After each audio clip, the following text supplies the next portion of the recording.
வணக்கம். மாணிக்க வாசகர் அருளி செய்திருக்கக்கூடிய மார்கழி 29ஆம் நாளிற்கான திருப்பள்ளி எழுச்சி 9வது பதிகம். இந்த பதிகத்திலே மணிவாசக பெருமான் இறைவன் எப்படிப்பட்டவர் என்பதை இன்னும் சற்று விளக்கமாக நமக்கு எடுத்து காண்பிக்கிறார். இந்த உலகத்தில் உள்ள எல்லாமுமாக இருந்து தன்னுடைய உயிராகவும் இறைவன் விளங்குகின்றார் என்பதை இந்த பதிகத்திலே மணிவாசகர் அழகுற அமைத்திருக்கிறார். முதலில் பதிகத்தை பார்த்துவிட்டு வரலாம். விண்ணகத் தேவரும் நன்னவும் மாட்டா விழுப்பொருளே உன் தொழும்பு அடியோங்கள் மன்னகத்தே வந்து வாழச் செய்தோனே வன் திருப்பெருந்துறையாய் வழியடியோம் கண்ணகத்தே நின்று களிதரு தேனே கடலமுதே கரும்பே விரும்பும் அடியார் என்னகத்தாய் உலகுக்கு உயிரானாய் எம்பெருமான் பள்ளி எழுந்தருளாயே என்பது மாணிக்க வாசகர் அருளி செய்திருக்கக்கூடிய திருப்பள்ளி எழுச்சியினுடைய 9வது பதிகம். வரிக்கு வரியான விளக்கத்தை பார்க்கலாம். விண்ணகத் தேவரும் நன்னவும் மாட்டா விழுப்பொருளே உன் தொழும்பு அடியோங்கள் மன்னகத்தே வந்து வாழச் செய்தோனே வன் திருப்பெருந்துறையாய் என்று குறிப்பிடுகின்றார். விண்ணுலக தேவர்களாலும் தானவர்களாலும் நெருங்க முடியாத என்னுடைய தலைவனே சிவபெருமானே என்று சொல்லுகின்றார். தேவர்களால் இறைவனை எட்ட முடியவில்லை. வேதாந்தங்களின் முதல் பொருளாக விளங்கக்கூடியவனே அவன்தான். அரியவன்னா பரம்பொருளாக இருக்கக்கூடிய சிவபெருமான் எங்களை உய்விக்க என்றே இந்த மண்ணுலகில் வந்து பல திருவிளையாடல்கள் செய்து அருள் செய்து வாழ்வித்தாய். மண்வளம் மழைவளம் இயற்கை வளம் நிறைந்த திருப்பெருந்துறையிலே உறைந்திருக்கக்கூடிய சிவபெருமானே என்று சொல்லுகின்றார். அப்படிப்பட்ட சிவபெருமானை விண்ணிலிருந்து நமக்கு அருள் செய்வதற்காக இந்த மண்ணுலகத்திற்கு வந்து ஆட்கொண்டு அருளிய சிவபெருமானை எப்படி வழிபட்டு கொண்டிருக்கிறோம் என்று சொல்லுகின்றார். வழியடியோம் கண்ணகத்தே நின்று களிதரு தேனே கடலமுதே கரும்பே விரும்பும் அடியார்.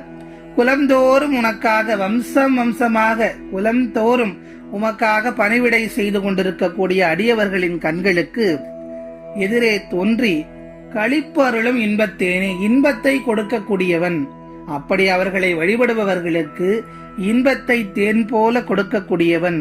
அடுத்த வரிகளில் கடல் அமுதே கடலில் விளைந்த அமுதம் போன்று இருப்பவனே. அடுத்த வரிகளில் கரும்பே இனிப்பை மட்டும் கொண்டுள்ள இன்பக் கரும்பே என்று சொல்லுகின்றார். விரும்பும் அடியார் என்னகத்தாய் உலகுக்கு உயிரானாய் எம்பெருமான் பள்ளி எழுந்தருளாயே. உன்னை மட்டும் விரும்பும் அடியவர்களினுடைய சிந்தையிலே நீக்கமர நிறைந்திருக்கும் சிவபெருமானே என்று சொல்லுகின்றார். அடுத்ததாக சொல்றார், உலகுக்கு உயிரானாய் நீயே இந்த உலகின் உயிராக இருக்கிறாய். எல்லாமுமாகவும் இருந்து என்னுடைய உயிராகவும் இருக்கக்கூடியவனே நீதான்.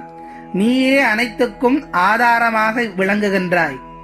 கருணை கொண்ட எங்கள் சிவபெருமானே, இந்த உலகம் உய்விக்கும் பொருட்டு எங்களுக்காக பள்ளி எழுந்தருள வேண்டும் என்று கேட்கின்றார் மணிவாசகர்.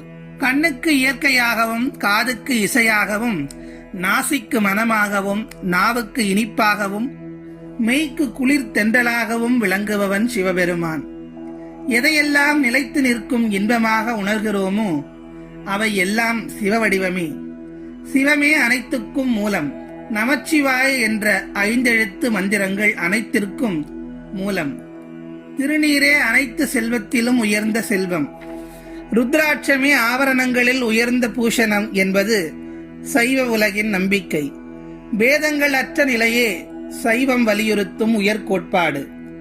எல்லாம் சிவம் என்று கொண்டவருக்கு ஜாதி மொழி இனபேதம் ஏது? தென்னவன் சேரலன் சோழன் சீர்ப்பதங்கள் வரக்குவாய் என்று குயிர்ப்பத்து பாடலில் அனைத்தும் எம் அரசனான சிவனே என்று கூறுகிறார் மணிவாசகர். மேலும் இவன் வேண்டியவன், இவன் எங்கள் ஊர்க்காரன், இவனை எனக்கு பிடிக்காது என்ற பந்தபேதமெல்லாம் கூடாது என்பதை பாசமாம் பற்றறுத்து பாரிக்கும் ஆரியனே என்றும் விளக்குகின்றார். எல்லாமும் ஈசன் என்று உணர்ந்தோருக்கு அனைத்தும் இன்பமாகவே மாறும். அதையே இந்த பாடலின் தாத்பரியமாக சொல்ல வருகின்றார் மணிவாசகர். ஆகவே இந்த உலகத்திலே இருக்கக்கூடிய எல்லாமுமாக விளங்கக்கூடியவர் சிவபெருமான். இந்த உலகை ஆட்டுவிக்கக்கூடியவனும் அவன்தான் என்பதை உணர்ந்து நாமும் அவனுடைய தாளை பணிந்து இந்த மார்கழி இனிய வேளையிலே அவனை சரணாகதி அடைவோம் என்று சொல்லி மீண்டும் நாளைய திருப்பள்ளி எழுச்சி பாடலில் உங்கள் அனைவரையும் சந்திக்கிறேன். நாளைய திருப்பள்ளி எழுச்சி பாடல் தை 1ஆம் தேதி வருகிறது. சில ஆண்டுகள் இது போன்று மார்கழியில் 29 நாட்கள் மட்டும்தான் வரும். இந்த ஆண்டு அவ்வாறு அமைந்திருக்கிறது. ஆகவே திருப்பள்ளி எழுச்சியினுடைய நிறைவு பாடலை நாம் நாளை தை 1ஆம் தேதி அன்று சிந்திக்க இருக்கிறோம். நன்றி, வணக்கம்.